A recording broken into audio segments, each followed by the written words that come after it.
almost to blame for the Rockets losing this one. They couldn't finish the job. Obviously, Russell Westbrook, and he said so after the game. He turned the ball over. He had a bunch of turnovers, but especially at the end of the game. If you have a chance at the end of the game and you miss a shot and then you throw the ball away, that's on you. That's poor execution, period. And that's what happened to Westbrook, and he knows it, and he admitted it after the game. And yeah, Chris Paul elevated, no doubt about it. But let's not forget, I mean, no one does, who was in that trade. You know, you thought you were trading up. I certainly did at this point in Chris Paul's career. And yet, if one guy is leading his team and making clutch play after clutch play, and the guy who he was traded for is missing the shot and throwing the ball away at a time where you can win the game, that means the guy you were traded for elevated, and not only did you fail to elevate, you deflated. Like, that's what happened. Westbrook knows it. He's not running from it. He's not scared of the big moment. But he choked last night, and that's why they lost.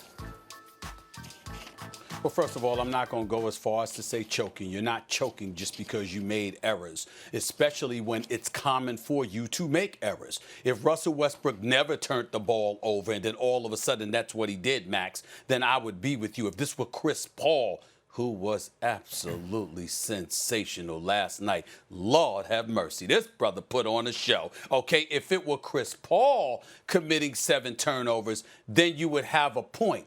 But we all know that the one impediment to Russell Westbrook's game has been the fact that he plays at one speed, 100 miles an hour. He doesn't know how to really reel it in and calm himself down and what have you in terms of being a floor general and facilitating things for everybody else. That's usually his problem. As phenomenal as he is, and he is phenomenal, that's what he's prone to do.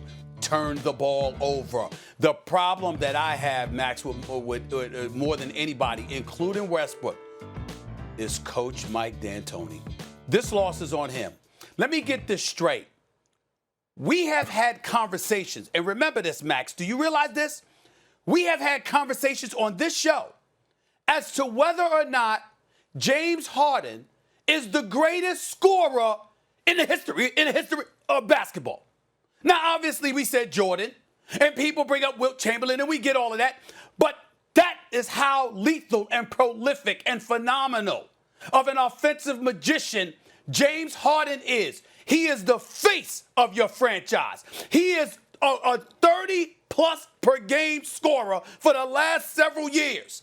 He's on the floor. He's shooting 50% from the field. Oh, by the way, when Russell Westbrook was out initially for those first 3 games, it was James Harden leading this team. And by the way, not committing nearly as many turnovers. And down the stretch, you're the coach, Mike D'Antoni, and James Harden is AWOL. You don't get him the basketball. I am not saying that Russell Westbrook gets absolved. Of course, he has to have the finger pointed at him, particularly with what we saw from him last night, what he admitted in the postgame, and the fact that his nemesis, Chris Paul, put on a show. Okay, we get that. But damn it, why are you there, Mike D'Antoni? Why are you there? You're not playing. You're the coach.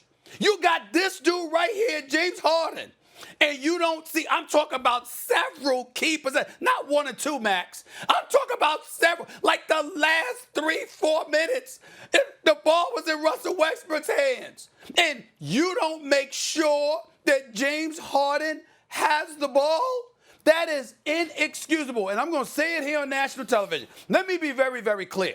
To everybody that don't understand, Game 7, okay? If the Houston Rockets lose Game 7, there will be a new coach in Houston. It ain't breaking news. I mean, Boo Boo the Fool know that. If the Houston Rockets lose Game 7 tomorrow night, there will be a new head coach for the Houston Rockets next year. There will be somebody new coaching Russell Westbrook and James Harden. You can book it. You can book it. You've met Tillman Fertitta. You know I know him, Max. There is no way. And no, I have not spoken to him, okay? There is no way in hell that Mike D'Antoni will remain as the head coach are the Houston Rockets if they lose Game 7. You let go of Chris Paul. You trade him to Oklahoma City. Obviously, he's injury prone. You think he's done. You've upgraded to Russell Westbrook, who, by the way, is the greatest athlete we've ever seen at the point guard position, not to mention the fact that he's 3 years younger. And you go into a Game 7 with James Harden not having dissipated in any way, still the superstar offensive player that he is, and you can't get out of the first round, and there was no Golden State with Steph Curry and Klay Thompson standing in your way. There was no LeBron James and Anthony Davis standing in your way. There was no Kawhi Leonard and Paul George for the Clippers standing in your way. You lose to Oklahoma City? Chris Paul, yes. But Shai Gilgeous-Alexander and Danilo Gallinari? Really? That's why you go home?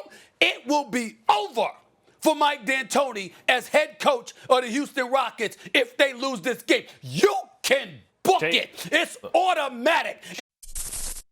Thanks for watching ESPN on YouTube. For live streaming sports and premium content, subscribe to ESPN+.